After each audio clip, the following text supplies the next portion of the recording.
जो भी आपने इक्विपमेंट प्रोवाइड किए हैं वो हार्मफुल है ह्यूमन बॉडी के लिए, और 3,500 के समथिंग उनका पेनल्टी भी लगाई। और ये बात देखकर कि उनको पेनल्टी का पैसा मिला है, ये देखकर जो कंपनी ने पहले ना पैसे को खरीदा था, उन्होंने इन पर एलिगेशंस लगा दिए कि भैया जब इन्होंने हमें कंपनी बेची थी तब इन्होंने हमें ऐसा कुछ तो बताया नहीं था कि भैया ये हार्मफुल है, ये ऐसा है वैसा है। हालांकि उनको देखना चाहिए था पहले खरीदने से पहले, पर उन्होंने नहीं देखा और बाद में उन्होंने भी पेनल्टी का पैसा ले लिया। अब इसमें आता है ट्विस्ट, ये जो दोनों सिंह ब्रदर्स थे ये बहुत ही श्रद्धालु किस्म के भी थे, और ये राधा स्वामी करके जिनको पंजाब में बाबा जी के नाम से जाना जाता है बहुत फेमस थे, तो उनसे बहुत सलाह मशवरा करते थे। जबकि सीधी बात ये होती है कि अगर आप बिजनेस कर रहे हो तो अपने पर्सनल रीजंस को अलग रखने चाहिए, पर इन्होंने सब कुछ इन्वॉल्व किया।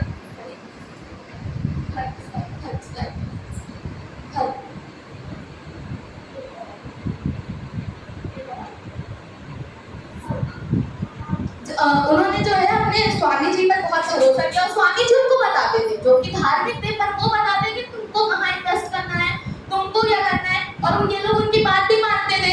तो ऐसा कर करके इन्वेस्टमेंट सारी स्वामी जी के पास भी जाती थी। उन्होंने बहुत सारी जमीनें खरीदी, शेयर होल्डर में भी इन्वेस्ट किया, और बाद में क्या हुआ, चीजें डूब गई और ये सारे डेट किसके ऊपर आ गए, सिंह ब्रदर्स के ऊपर आ गए। और इस स्टार्टिंग बहुत पहले से हो गई थी। प्राइवेट सेक्टर में आपने देखा होगा कि बड़े जितने बड़े हॉस्पिटल उतना बड़ा स्कैंडल, और हमें उसके बारे में पता भी नहीं होता। तो स्टार्टिंग बहुत पहले हो चुकी थी, पर धीरे धीरे केसेस सामने आए। जस्ट लाइक एक मैं आपको बताती हूँ उसमें से, जो कि बहुत फेमस हुआ था उस टाइम पे। एक आर्या नाम की बच्ची थी, she was just 7 years old, and उसको जस्ट डेंगू हुआ था और 50 डेज के लिए उसे हॉस्पिटल में रखा गया। और जब उसे एडमिट किया गया था, doctor was very clear that she will die, because उसका ब्रेन जो है वो वर्क नहीं कर रहा था, उसके लंग्स वर्क नहीं कर रहे थे। फिर भी उसको जबरदस्ती कह सकते हैं कि वेंटिलेटर पे रखा गया, और 5 दिन बाद उसको जैसे वेंटिलेटर से हटाया गया उसकी डेथ हो गई। और जब उसके पेरेंट्स को बिल पकड़ाया गया, that was 15 lakh, around 15.79 lakhs, that was bill just for dengue, और उसको कोई ट्रीटमेंट भी नहीं हुआ था, she was died.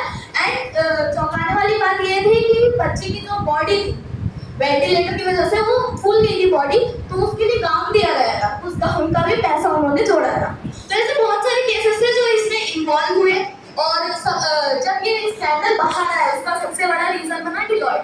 Everyone know about Deloitte? Deloitte is big four, that is CA firm, and वहाँ पे जो ऑडिट होता है, जैसे आपकी हर कंपनी का ऑडिट होता है, एक लिमिट के बाद इनकम हो जाती है, तो उन्होंने ऑडिट करने से मना कर दिया, जस्ट बिकॉज उनको लग रहा था कि इनके जो इंटरनल ट्रांजैक्शंस है उसमें कुछ गड़बड़ है, जिसकी वजह से इन पर सीबी का जो है फिर सीबी का इन्वेस्टिगेशन हुआ इन पर। और बात ये चीज सामने आई कि ये लोग क्या करते थे, एक कंपनी खोलते थे, वो नहीं चलती थी तो दूसरी खोलते थे, दूसरी नहीं चलेगी तो तीसरी खोलेंगे, तीसरी नहीं चली तो चौथी खोलेंगे, जितना ये लोग कर सकते उतना करते थे।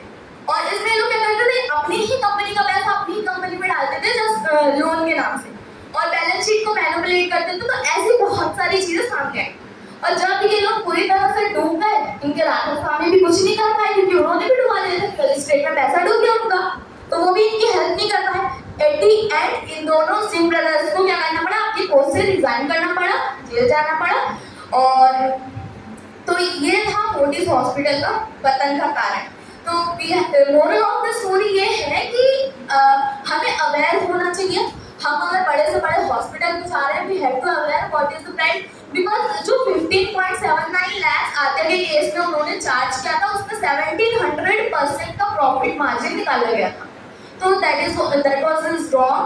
So we have to careful if we are going any big hospital. Thank you.